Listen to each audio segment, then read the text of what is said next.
Buenos dias. We are honored and privileged to have been able to meet so many of you this week and to learn more about Uruguay and about Uruguay education, and especially about what you're doing to help your children be global citizens and to work with the rest of us around the world in making sure that the life that they have is the one that they want. We know that around the world, our students can connect with one another across the globe as easily as they can connect with a child down the street. And we know that the world that they're entering is very complex. It is a digital world.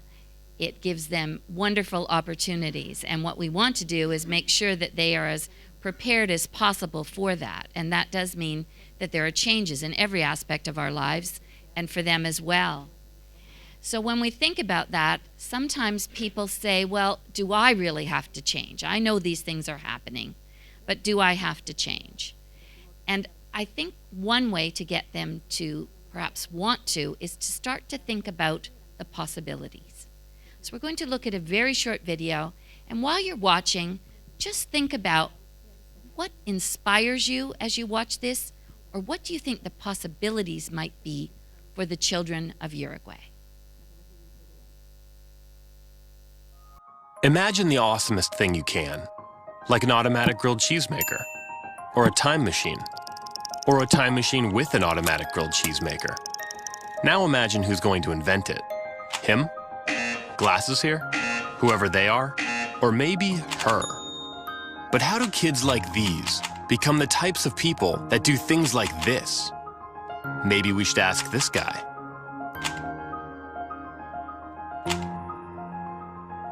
Knowledge is heavy. Sometimes it's a limit to have new ideas. That's the problem with the old schooling, because they were teaching answers. I believe questions are probably more important today than the answers. Erno's cube is a question waiting to be answered. And when the right person finds the right question, something amazing happens. They start seeing the world as it truly is. Not a place to be memorized, but a place to be figured out, flipped, turned, twisted, and ultimately made better, forever. Today, she may be an octopus, but help kids like her fall in love with problem solving, and they will embark on journeys to become scientists, artists, engineers, designers, inventors, or something no one's ever been before, but you can bet we're gonna need. That's why moments like this, go, and this, and this, and especially this, are so important. Because there are companies to found, planets to walk on, time machines to invent, a future to be made amazing. We may not know what it's going to look like, but we know who's going to do it.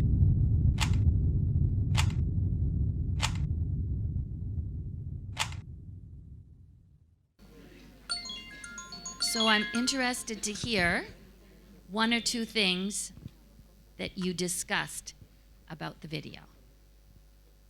Be brave. What excited you? What does it make you think it's possible?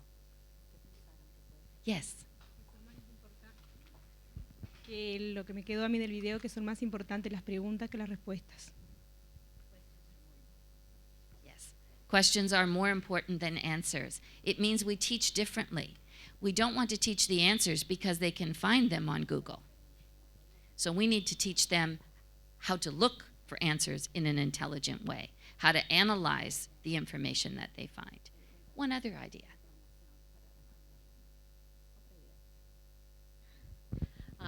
Schools look like places where students want to be and are having fun doing interesting things. And they're doing interesting things and they're having fun because we're challenging their thinking. I think that children get bored when they have nothing difficult to do, and that they will work very, very hard if it is something that matters to them, and you could see some visions of that. So that's what we're talking about. One thing we've noticed is that in Uruguay you are extremely creative, and that you are already moving in this direction of engaging your students in new and different ways of learning. So we're going to now turn to how you are part of this much larger global partnership in working at pulling our world together around learning for kids. And so along with Uruguay, we have 6 other countries and around 1,000 schools who are engaged in this work. Australia and New Zealand, Finland, the Netherlands, the USA and Canada. A true global network, sharing language, building understandings together, trying new ways of working, and most importantly, collaborating and talking about those new ways of working, analysing what's successful, what we can do better. A global partnership of 1,000 schools, a powerful, powerful partnership. What is it that we do?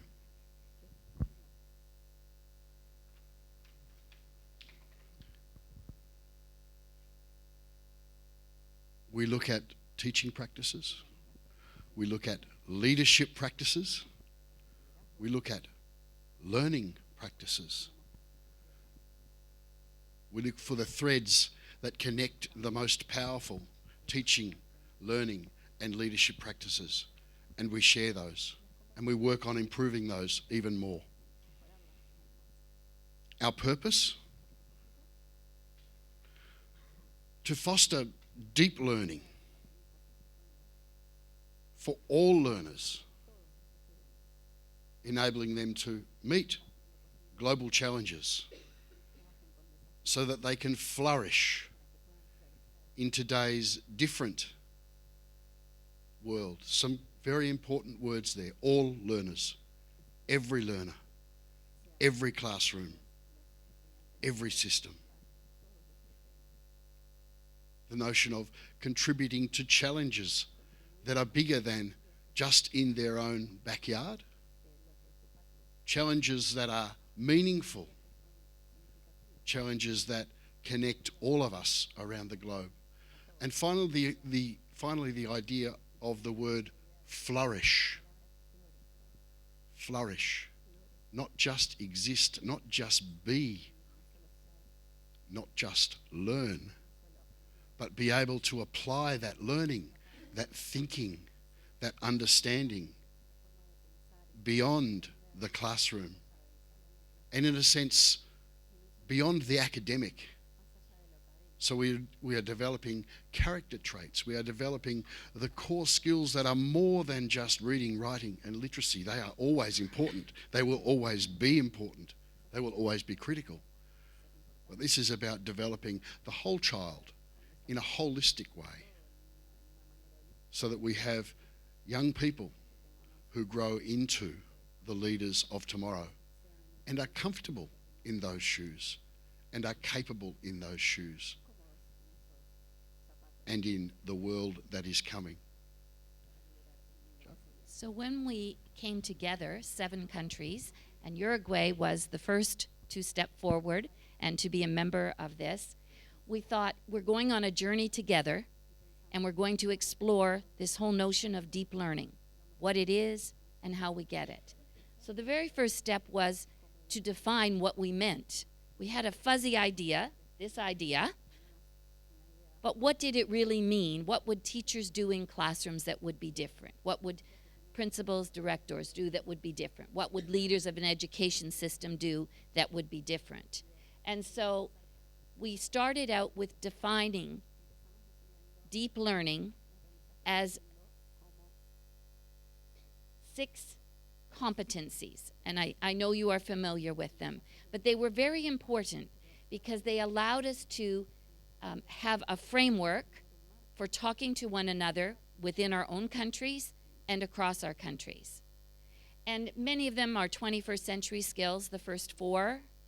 Critical thinking, communication, collaboration, creativity. We've been talking about them for a very long time as 21st century skills. We have never done a very good job of measuring them. So that was one difference.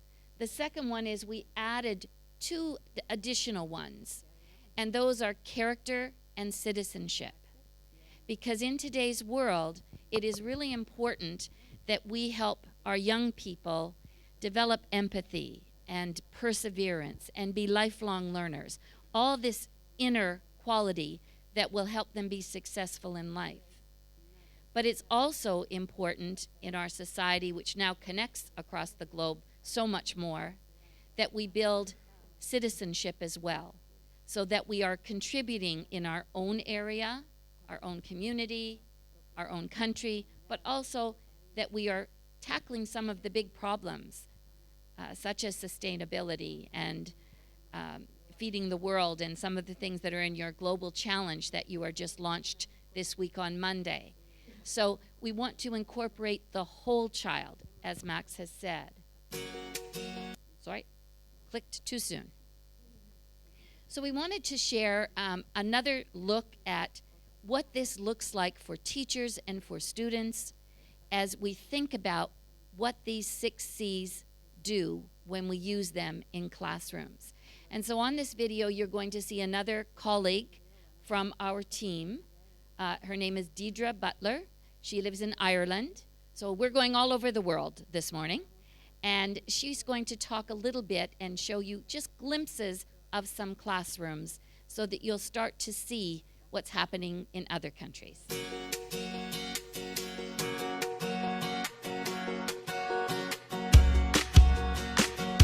What are the 21st century skills?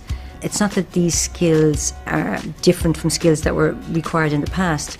We did need to be able to build knowledge and problem solve, but now everybody needs to be able to do that and do it at a deep level. The teacher's role isn't the omnipotent God, and they shouldn't be the font of all knowledge. They can't be. They are actually learning professionals. They can actually design learning environments to engage students. If we live in a society that's constantly changing, well then knowledge is not fixed, it's dynamic all the time, and we have to actually keep moving, and we have to keep learning and relearning. And the biggest asset we can actually have is the ability to learn how to learn and to actually adapt to change. The amount of information available to students today is on a scale that we've never seen before. There are skills that they need to be able to deal with that and incorporate them properly into their daily lives is a justification for 21st century skills. The changes that are important in education, I believe, are the way we look at knowledge, the way we understand the need of knowledge in the future. The important changes are also connected to society, and society today is society with technology. It's a global, connected world now. We're going to have really complex problems to solve. So we need people that are skilled communicators, expert thinkers, and people who are very good on collaboration and problem solving. When we look at the requirement for critical thinking, problem solving, analysis and so on, those are the skills that employers are looking for. The fact that after years of focusing very hard on subject and subject matter, we need to sort of widen the scope and try to see things from a different view, which is more sort of broad without subjects and more sort of core skills. Rather than being restricted to a text-based approach all the time, there's a multimodal approach to my meaning making that makes sense for me, and that needs to be built and wrapped around the content and approach in schools. Everybody can learn at their own pace and with their own styles. We live in a very different world from even 1 or 2 generations ago. Developing 21st century skills is going to give them some of the abilities that they'll need to manage in the modern world. It's not going to be easy, but at least if we have that mindset that things are not fixed and have complex learning environments where students are in charge of their own learning and have ownership, and that they will be empowered or even passionate about going back and saying, yes, we're going to instigate change, that things need to change, and that they can be creative about how they can go about that change.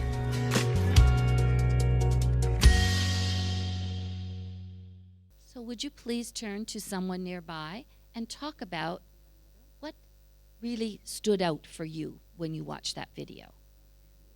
I know for me there were a couple of words that just really grabbed my attention. Okay, 2 minutes.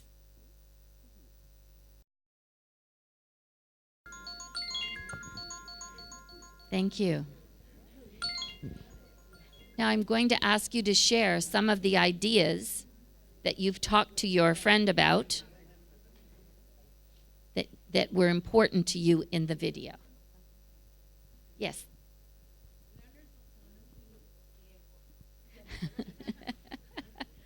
Yes, it is scary at first for teachers. Yeah, and we see that we still want everybody doing the same thing at the same time. Mm-hmm. We feel we are in control. We feel that they are learning. And then we have the, syllabus to cover, mm-hmm. exams to be passed. So it's kind of difficult to do that, differentiated learning, for instance. And I mean, I'm working at Formación Docente, teaching, training. Yes. And we are not really tackling that. So our students will be, our trainees won't be very familiar with that. So that's why. And it's difficult for teachers all over the world, not just here. And what we have found works is, we call them baby steps, small steps. So we don't think they're going to go from where they are to that quickly, not overnight, but take one lesson that I'm going to teach tomorrow anyway, and sit down with a colleague and say, how could I take one of those competencies and use that to make this lesson deeper? So perhaps I can have the students think more critically, or I can have them work in pairs to build collaboration. So it's one step at a time. But we think that having at least the idea of the competencies in our mind helps us be more intentional about what we do in the classroom. And step by step, we get closer. And students, at first it's scary, but then once you see what they are capable of, it's such a big help. I mean, they really can add so much. Another idea that you liked. You can speak in Spanish? I understand perfectly now. I have a close friend. Yes, after a week.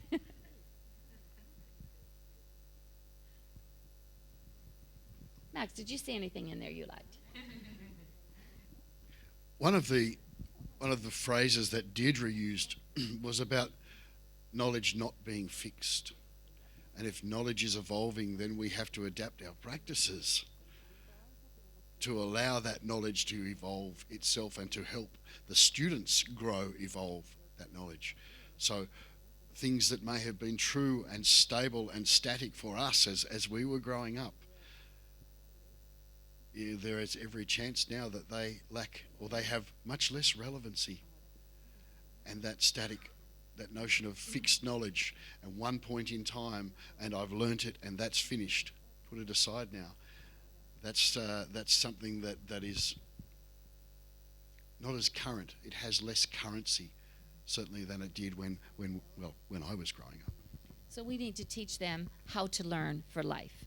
And we've talked about it, but those are really important skills. How to ask good questions, how to analyze, how to synthesize information are more important skills than just how to memorize. We still need all the basics, as Max said. They need to read, they need to write, they need all the basic concepts, but they have to apply them now. So we're asking students to do more. I think you've just tweaked my memory there, Joe, too. Andreas Schleicher, PISA, OECD, uses a great phrase. In 2016, it's no longer about what you know, it's about what you do with what you know. Short statement. For me, that was profound, and it summarises a lot of our thinking and our work around that so beautifully. So we said that we use these 6 global competencies, that when students possess these, we feel that they are able to learn deeply, as a way to define what we were looking for. But we knew it wasn't enough. It was a start. It gave a definition, but it didn't tell us still how to do this. And it wouldn't help us know if we got there. So what we did was, next we developed a tool called a learning progression. And there's one of these for each of those C's. And this is just an example of collaboration and just the top part of it. And what's important is that we came up with dimensions, and there are 5 different dimensions for collaboration. And then we described what it would look like when a student was at the very beginning stages and when they were very proficient. And we did this because it becomes a tool that teachers can use to have good conversations with one another about many things. First of all, where are our students now? How proficient are they? The descriptions that are in each of these cells give you ideas about what to do. If my student is at limited, when I read this, I think this is what they need to move to here. So when you read both, you know how to design better learning. At the end of the learning, they're also useful to say, this is where we began in March. We've done many things. I've assessed my students many times. When I look at all of that progress, have they moved? Are they now able to be here or here? So it helps us be more precise in our design of the learning and also our assessment of the learning. The one other thing that it really does that is helpful is that it's a catalyst for teachers to come together and build a common language. And we are now just designing these for students as well, so that they can use them for self-assessment. And this is probably the part that is most different. Around the world, everybody is talking about 21st century learning. But this is one of the big differences, is that we are actually focusing attention and giving you tools to design and measure together. So we hope that, and we know that you have already started using them, and people who were with us this week in the room and practiced using these, put your hands up so people can see who you are. Okay, quite a few of you. You were there? Yes. We did this, and in 45 minutes, we had a very, very good analysis of student work, where we rated the work. We all agreed on what it was, and I think everyone said it was very productive and helped them feel very professional about making those kinds of judgments. One last thing, just going back here, the other reason that we have identified these is that we need to be intentional.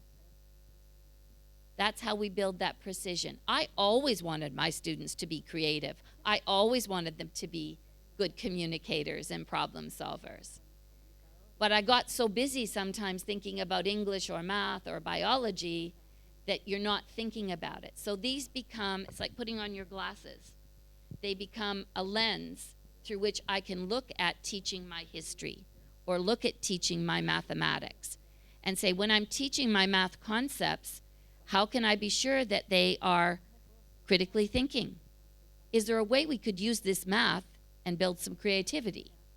So you don't use them all the time, but you're intentionally making sure that over the time you have your students, you are developing these capacities.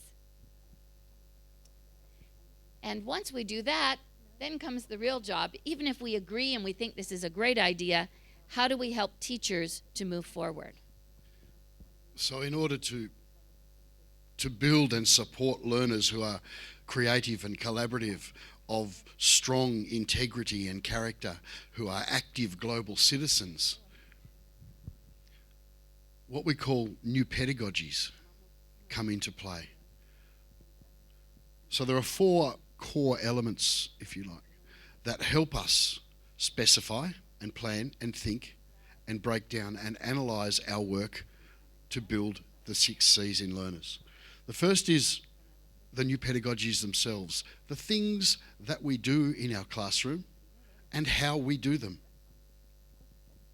The word new is sometimes misleading because all of us in our classrooms employ some practices, some teaching methods that are fantastic, that get great results, that do exactly what we need them to do when we need them to do it.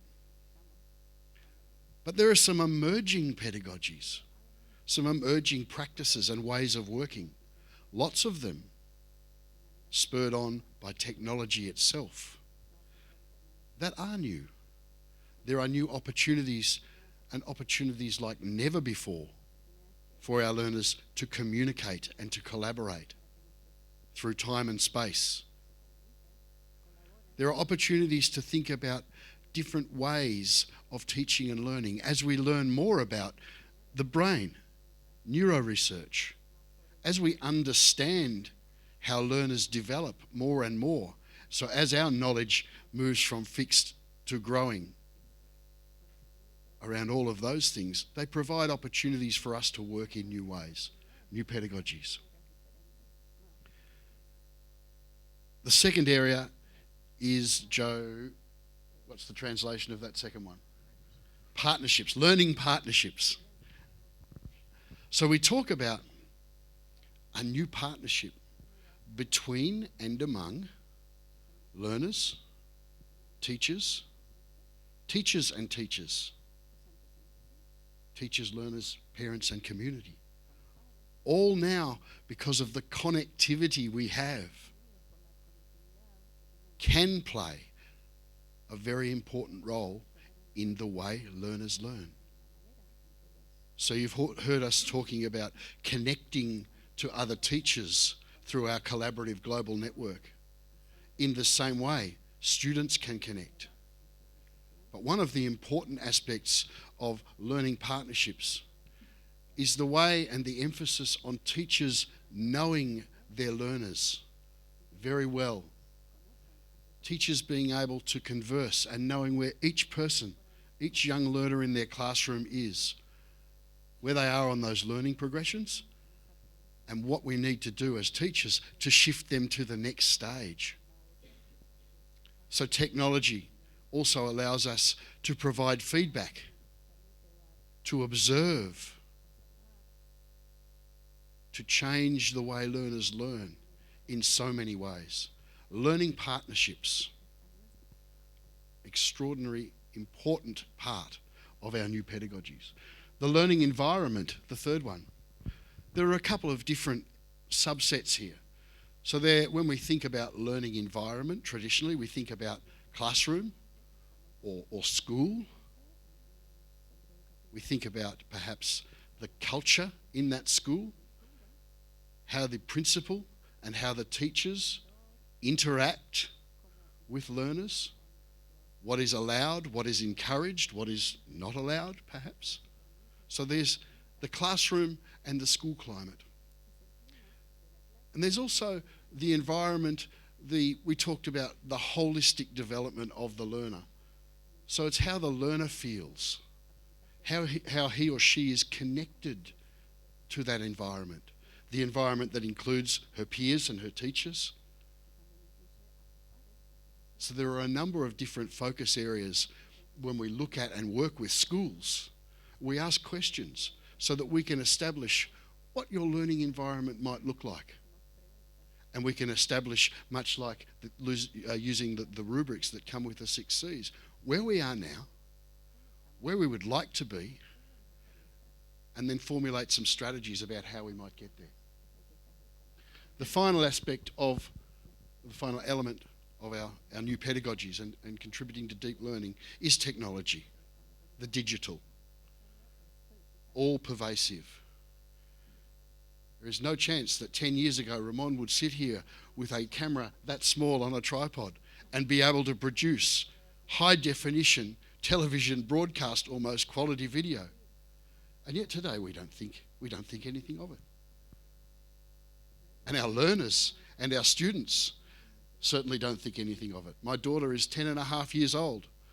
She is a true digital native. She has never known an analog telephone. Daddy, what's that? But strangely enough, she wanted a typewriter. She wanted an old-fashioned typewriter. There was something romantic about typing on the keys and seeing them come up. So that lasted 2 days and it's now in the cupboard. But technology, as a great enabler, as an amplifier, as an accelerator, and as a connector of learners and learning, again, offers us so many opportunities to build that depth of learning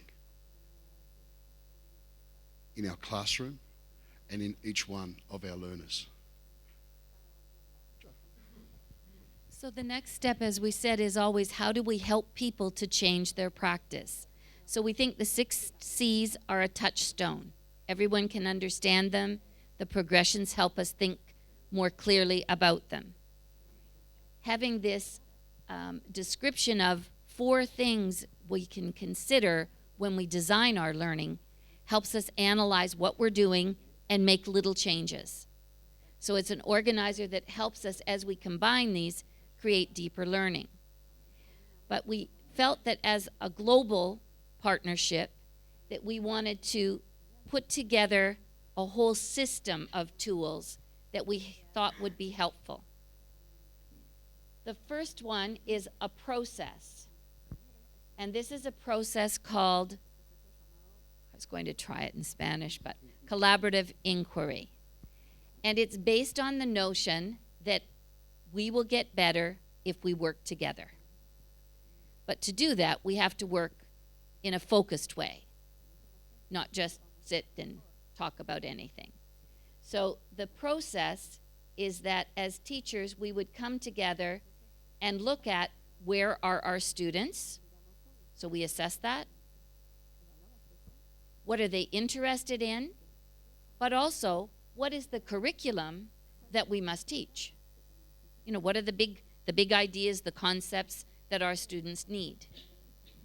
And then we use those 4 elements that we just talked about to make a really good learning design.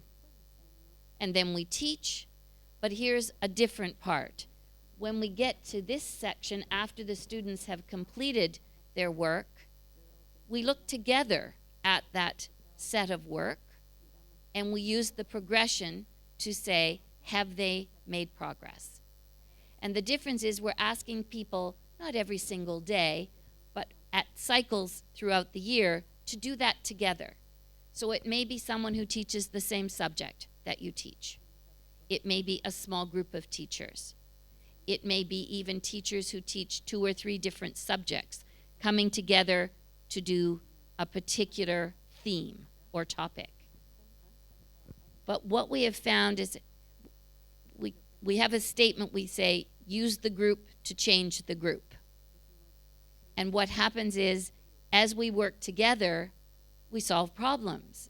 If I had a bit of difficulty, you probably have an idea that will help me to do it in a different way. And so at this stage, we say the next time we work with our students, what will we need to do to move them to the next level? And so we ask that teachers who engage in this do this a minimum of 2 times in a year, minimum. The reason for that, if you only do it once, will make 0 difference. By the time you've done it the second time, you see this really helps. You know, it's a lot of work the first time because you're not used to it, but by the second time, you're sort of starting to see that it works. I think given the experience that we had over the last 2 days with practicing this, I believe that once teachers have learned that, they might want to do it once a month, 5 or 6 times a year. And if they do that, they will become much, much better. They will think about their teaching in a different way, and their students will as well. So we also have 3 sets of tools. We've talked about the 6 C's, the Global Competencies. They're for design, for monitoring, for measurement. We have other tools that allow us to design the learning. And then we have another 3rd set of tools that help us look at organization.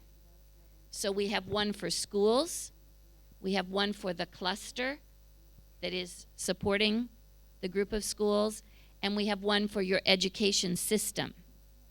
And they are rubrics that allow the school or the system to take a look at themselves, self-assessment, and say, they have 8 dimensions.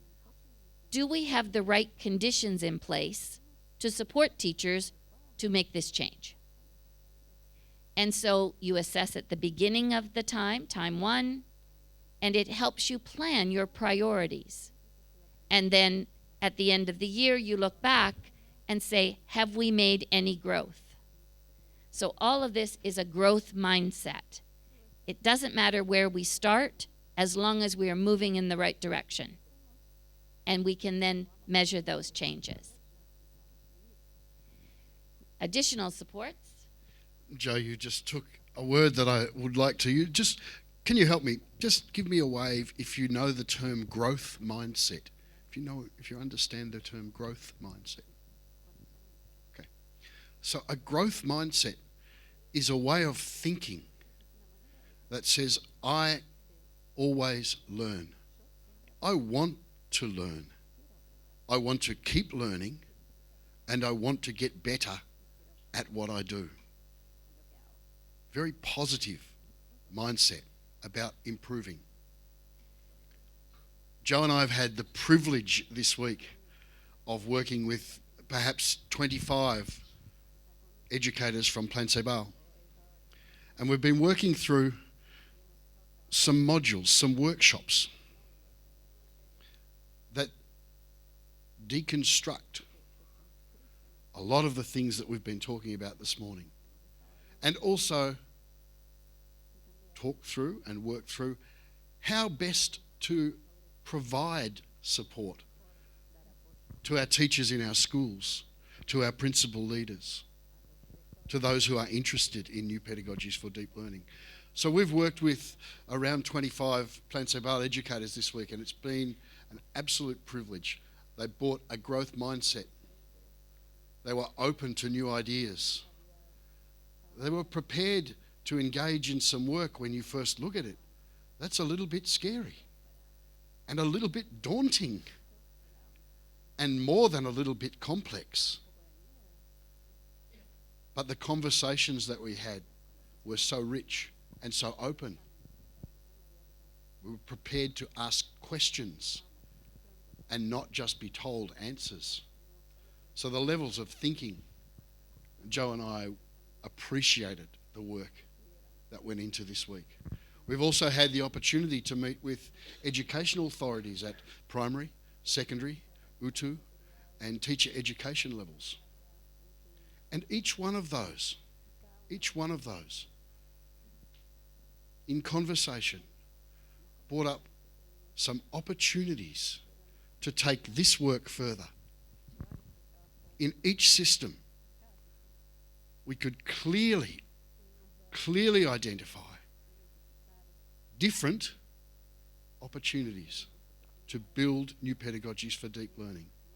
And one of the things that we've been talking about at system level, potentially, is how we connect the educators in each of those 4 areas so that we share common understandings, common language, and build on those opportunities so that learners in every system, every learner, every classroom has access to the supports, the teaching strategies, the methodologies and the resources that we've developed to build those 6 C's, those deep learning competencies. So Joe and I will leave Uruguay knowing much more than we did 6 days ago. It's been an incredible learning experience. We have made some great connections and some great friends, and we will continue to be in touch with all of the people that we've worked with this week to continue to build on some of the powerful practices that already exist and are exciting in your new pedagogies for deep learning schools. And when we take a look at across the 7 countries that are working with us, what is it that we're trying to measure? What do we hope to impact as we move forward? And there are 3 key things that we're going to collect information from everyone to help us understand more clearly. The first of these is, what are these new pedagogical practices that make a difference? And so different countries will contribute their ideas. You're already working on many of these new pedagogies. And we want to share that information and identify it so other people can benefit, as well as throughout your own country. So we are going to have an organized way to share from teacher to teacher, across countries, good examples of things that are working so that we can all improve our practice. Use the group to change the group, and we will keep track of that. The second one is to improve the quality or professionalism, we would say, of teachers. By that we mean to treat them as a professional. And that collaborative inquiry that we talked about, we know that if people work together, they will get much better at what they do. They will build a common language, they will be more precise, and they will get better results. Don't want to go into the soccer, but if you have a team, you don't send them all to different rooms to practice their soccer skills and leave them there and come and check once a year. I mean, that would seem ridiculous. What do we do with teachers? Go to your room, get better, I'll come and see you sometime. What we need to do are provide opportunities for them to learn from one another, to have coaching from each other and from other people from outside, and we will all get better a lot faster. I think a soccer team gets better when they actually play together. They don't get so much better if they all go to different rooms and just practice the skills by themselves. So that's my metaphor for the day. So we think teachers are and leaders in education are what will make the difference. Technology is really important. It's not going to replace us. We need to be using our good thinking and problem solving to figure out how best to use that to leverage the learning. And thirdly, we are definitely going to look at the performance of our students. We know how they perform on our traditional measures. We are going to also measure how do they progress on those deep learning competencies. Because if any of you are parents or aunts or grandparents, you have young people in your lives, and if I said to you, what do you want for them? You are not going to say, to learn algebra. You're going to say to me, I want them to be able to think, to be successful, to be able to get along with people, to be happy in their life, to be able to contribute, to be good in society. Anywhere I've gone in the world for the last 20 years, that's what parents say to me. That's what teachers say to me. Well, now we're going to focus on that with these deep learning competencies. We're not going to hope that they happen. We're going to be intentional to make sure that they happen. So what have we been noticing as different countries have started to use new pedagogies for deep learning and use these competencies? Well, first of all, we think that there are sort of 3 phases. They are not years. They are simply aspects of what seems to happen. At the beginning, the important thing is to help people build a deep understanding of what do we mean by deep learning. What are these competencies? What do they look like in classrooms? What do they already look like in my classroom? So it's that building that understanding and also learning how to use the tools that we've talked about. So there's a lot of discussion and practice and examples and simulations. And we would ask that in that first phase, as I said, teachers try it at least 2 full units of learning, because they need enough to get a taste. Now, some people find at this stage that they need to be much longer. Some it's 6 months, some it's 18 months. There is no right or wrong. It depends on the size of your organization, how you begin. But also, when you start a new group in Uruguay, you started the first 100 schools. Now you're adding middle and high schools and technical schools. So therefore, they're going to have to start at the beginning and move forward. They'll actually move faster because they will have examples from the first group. The second phase is once we get a little comfort, we have to be very intentional, explicit about our leadership strategy and our capacity building plan. So that is where we see principals more involved with teams of teachers taking leadership inside the school and being supported by people from outside the school so that it fits. It's part of what we're doing in our school. It's not for Plan Cibal, it's not a project. This is how we are looking at learning and teaching in our school, and so we are moving forward.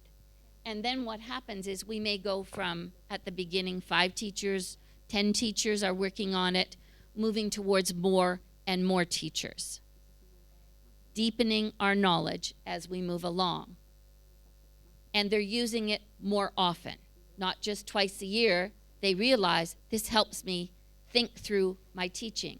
I may not do it with my other teachers every time together, but I'm still thinking about those 6 C's whenever I'm working in the classroom. By the time we get to embed, accelerate, amplify, and we have some just in here where they are starting to think. We started, I'll give you an example. Near me, there is a city where I grew up. They have 104 schools in this city, and they started with 14 because they thought 14, we will start phase 1 and work for the first year. By the time they got to the second year, they said, we think all our teachers deserve to have access to this. So they have now gone to the whole 104 schools. But they're building it in, phase 1, phase 2. But they're saying this isn't a project, this is a new way of thinking about learning. And so they are increasing as they go. So at this stage, you've got a good plan, you start to have everyone thinking about thinking this way. That builds that focus, and you start to see much better results as this happens. Also, you get shared leadership. I already talked about in phase 2, we get more leadership by principals, more leadership by teachers. By the time we get to embedded and accelerating, everybody knows what their place is in this work and is contributing to it. We wanted to pull this together by sharing a video that many of you may have seen. This is a video we often use at the beginning of our workshops when we are in other countries, because we find that it contains everything we have been talking about. You will see these young people from your country demonstrating the 6 C's. I challenge you to see them using the 6 C's. You will see them being creative and listen to the words, because they will describe their learning and you will see what we're talking about. And you know, I believe that this started, this is the story I tell, it may not be true, but it works well, that this was a school and that they had some kits for robotics that had been delivered, and they were available in the school, and the students were very interested in them, but they weren't being used. And so they said to their teacher, you know, could we go into those kits? And the rest of it is what you will see here. They were interested, they were curious, and those students were agents of change in the school, along with a highly skilled teacher. So, enjoy.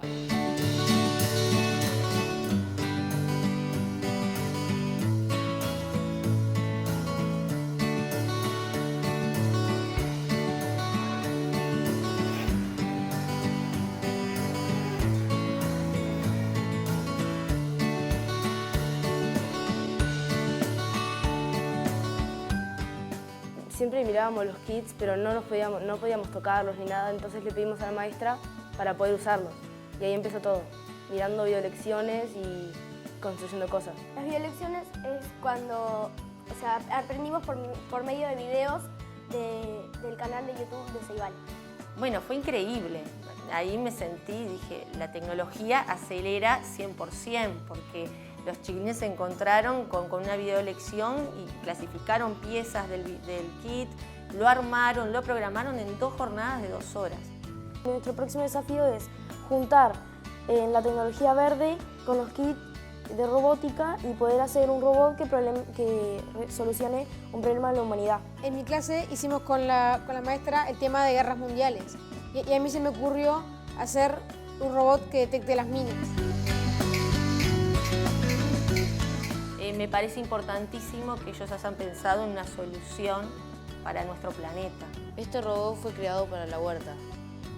Este tiene un sensor de movimiento, cuando pasa algo por delante empieza a vibrar.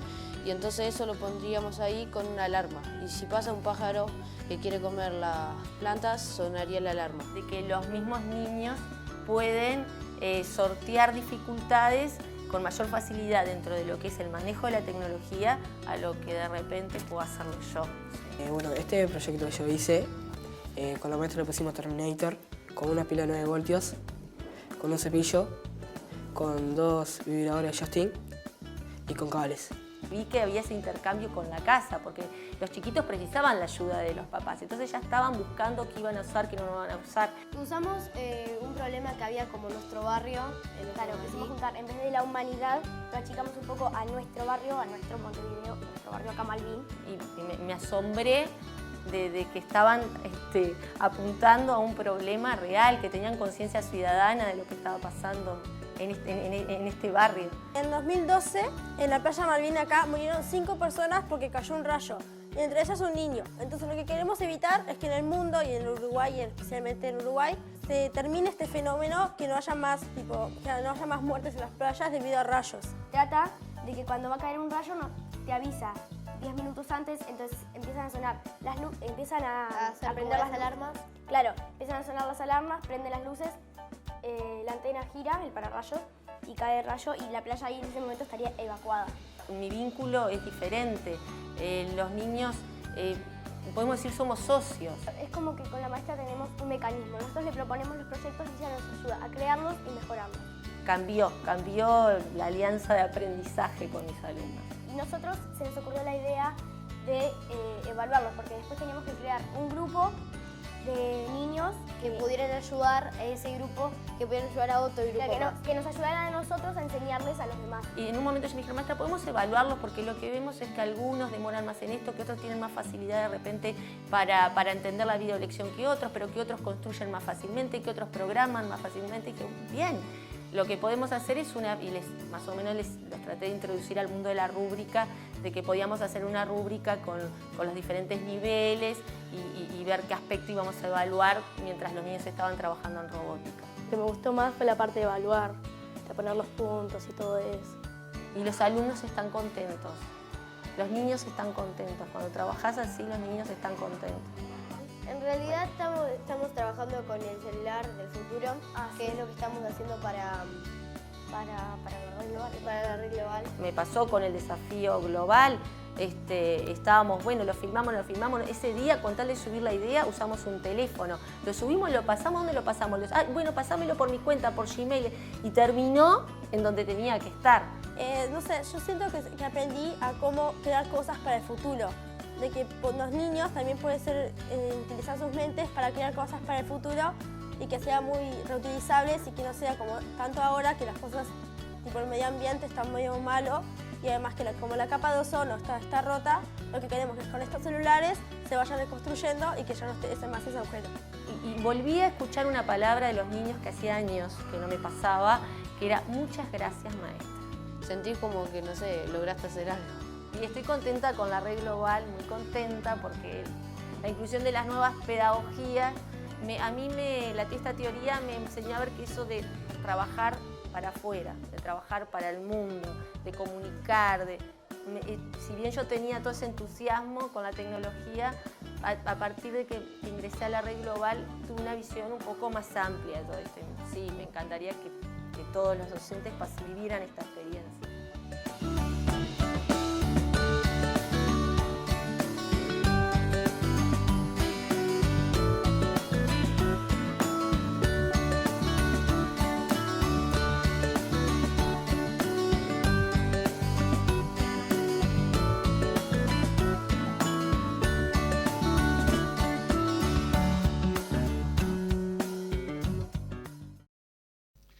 So can anyone give me or share something that's become clearer? Something that's become clearer for you? Well, it's just very short. What I mean to say, it's become clearer for me, the path we need to take, although maybe full of uncertainty about the way we go about it, how we do it. But if we let ourselves be led by students, and we open ourselves to that, then it will become easier. So that's what become clearer for me. Thank you. Thank you. And Joe used the phrase students as agents of change. They adapt quicker than we do. It takes courage to let them take the lead, but we've seen some examples of what happens when we do. Something else that's become clear?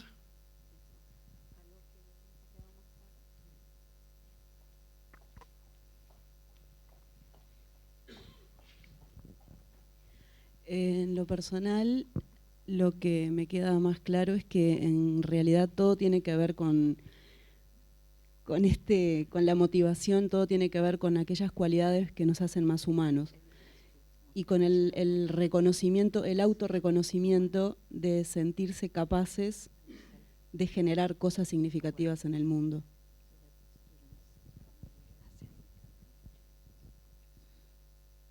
So self-awareness in our learners, motivation in our learners are critical parts and critical factors on the path to clarity and on the path to success. Thank you. One more? It's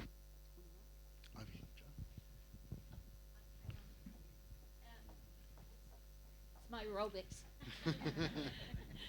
Thank you. There's a concept has been around for a while, that's empowerment. I saw that there. But not only the children, the teacher. She had things to do. She believed she could change things. And it moved me, really. It really moved me. It's so powerful when the teacher said, I heard the words, thank you, miss. And that's that partnership that we're talking about. The partnership between the teacher and the students, and also between the teacher, the students, and families. A minute? Are there any questions? So, just questions as we draw to a... Similar a lo que planteaba la compañera en relación a que estaban convencidos que podían generar un cambio. En verdad estaba pensando y comentábamos acá en relación a la disposición, es decir, la importancia de estar dispuestos a que algo de esto acontezca. Yo comentaba, yo veía las reacciones y lo que me pasaba con el video. Yo se lo he mostrado a muchos docentes y no siempre la reacción es positiva. Me dicen, todo esto lo hacemos y no se contactan con mucho de lo que está pasando ahí. Entonces creo que el gran desafío también es, hay gente que se entusiasma, que se compromete con esto, y hay otros que en verdad no tienen la disposición, y que igual nos toca trabajar con ellos porque tienen un montón de niños por los cuales tenemos que seguir trabajando. Yes. Sí.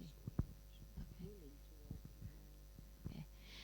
So it's true, when we see a good example, sometimes we think I can't possibly do that. So we say, I already do that. Or they may think that they're already doing that. And if they're already doing that, let's get them together with her or people like her, because they can come up with even better things. So it's not a matter of are we or aren't we, it's where are we now, and how could we, by working together, get better. Another comparison might be if you have doctors who are learning to be better doctors, not just, they already are doctors, the surgeons, they go around as a team and they make rounds and they look at the patients and they talk about how well did this surgery turn out. And they learn from that, and they are very skilled professionals at the beginning. But you only stay that way, I think, if you keep improving. That's that growth mindset that Max is talking about. So we would love to answer more questions. Max is going to be hosting a blog on our public website. We will feature your stories as well as stories from the other clusters there. We invite you to come and find out more at all times, thinking about webinars and different ways that you can connect, and we're going to keep in very close touch with you as we move forward. A last word, Max? It's been a privilege, as I said before, working, talking, thinking and learning with and from all of our new friends here in Uruguay. Thank you for the opportunity. It's been an absolute pleasure, and I look forward to coming back and doing it all again at some stage. Much success. Thank you. Thank you.